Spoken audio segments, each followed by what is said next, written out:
Bibbity, bobbity. Even in the new studio, like you that. have not lost your touch. Yeah, we got to move Jason out of the way so I can see James. So Yeah. he's not going to be living there for very long. Yeah, no, it's the camera, knucklehead. It's not you. You're like 4 feet tall. The camera's like 8 feet tall, and James is 10 feet tall. Yes. So we're moving all this away. Or we're moving James to right here. Great to have you along today. One of our favorite things to do here on the program is when we get emails from across the country. We're 110 million broadcast homes strong. We are in 150 different cities in the U.S. on radio. We're also on American Forces Radio Network in 175 countries and all the ships at sea. And God bless our military men and women who serve our country overseas underway. You guys send us emails all the time. We got an email to one of our email addresses here at the studio that you can get on our website, bigbizshow.com. Our executive producer, Greg Totter, fielded the call. I guess one of the shareholders said, you got to talk to these guys at the Glimpse Group. And the Glimpse Group is a publicly traded company under the stock symbol VRAR. VRAR. They are in the business of virtual reality. In fact, they're the only pure play NASDAQ enterprise focused on VR, virtual reality, immersive technology, software, and services. And here to talk to us about that is the president and CEO, Lyron Bentovim. He joins us here in the studio via Zoom. Lyron, how are you, sir? Good to talk to you. Good to be here. Kind of, this looks like a fun place. I wish I was there. Yeah, well, it's a bar, and we heard about you. we heard your story. We're open 24/7. So come in anytime. Hey, listen, great to talk to you, and thanks for taking the time to come out, and thanks for being so generous with your time, because I love it when CEOs actually answer the call from their shareholders and say, hey, come on the air. Can you give us a top-down of what you guys do there at the Glimpse Group? Because virtual reality to many of us means like the Apple baseball app or golf app at home, but it's much more than that, and there's so many more applications commercially available. So talk about that a little bit. So if you look at kind of where we are with immersive technologies, we are probably year 8, year 9 out of a 35-year cycle. And what's happening right now is the technology is beginning to basically catch kind of within kind of a variety of enterprise use cases.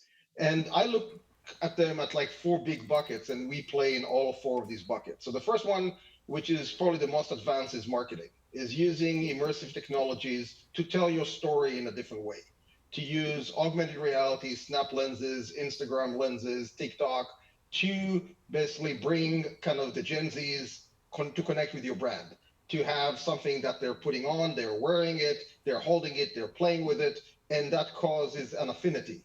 Another way of using marketing is for virtual reality.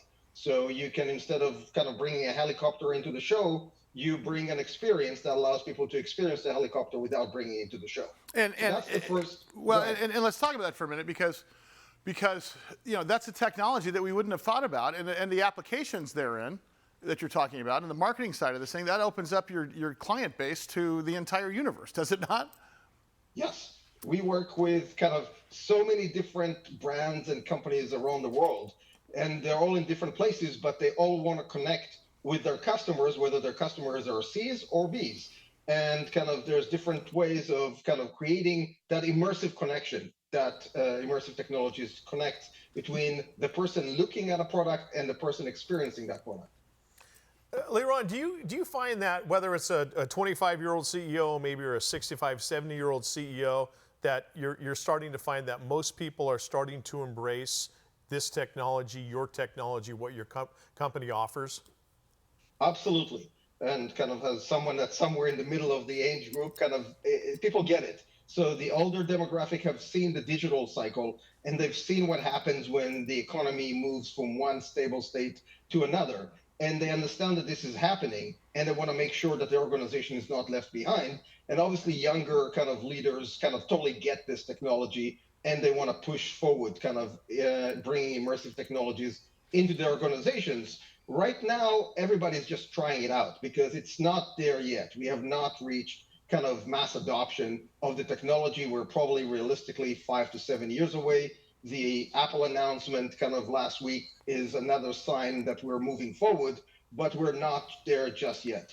With respect to that, Lyron, so talk about the opportunities, short-term and long-term, because there's still opportunities available, even though technology is not exactly, as you mentioned, 100% where it needs to be for a number of years. But there's still near-term opportunities, correct?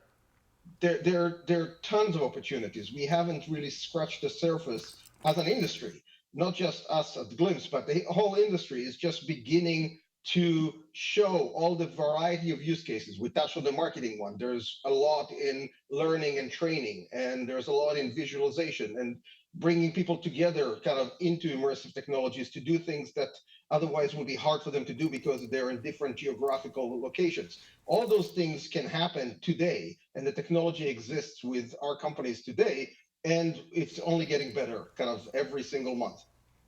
The interesting part of this thing is you talk about the tech cycle that we're in. You talk about how far away we are from seeing full fruition even in the whole industry.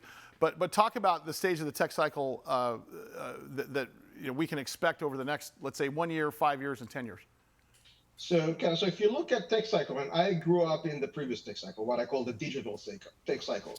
It started in the early 80s and kind of basically probably went until 2015, moving us from an analog world to a digital world where we're doing things like that, where we can talk over Zoom, we can kind of use CRM systems, we use the cloud, we shop online.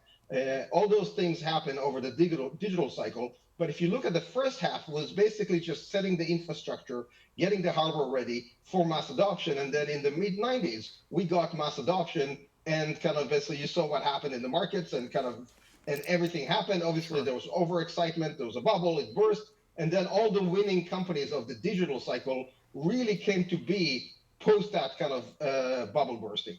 So they were positioned well, and then they kind of emerged from it, companies like Amazon and Google and Facebook and so on. Hey, Lyron, I got a question. By the way, Lyron Bentovim is his name. He is the president and CEO of the Glimpse Group. They are publicly traded under the stock symbol VRAR. VRAR. You can go to theglimpsegroup.com for more info. And obviously, we want to have you back because it's interesting. Give us, because I know I'm going to get email on you from across the country and across the world from radio and television audience members asking for a real application here. Talk to us about maybe the next commercial application. Is it a metaverse application? Is it a Zoom type application? What is the real, what do you think is the next big time application that we're going to be introduced to? Oh, I wish I knew that one. Because if I knew that, we'd be building it all over the place.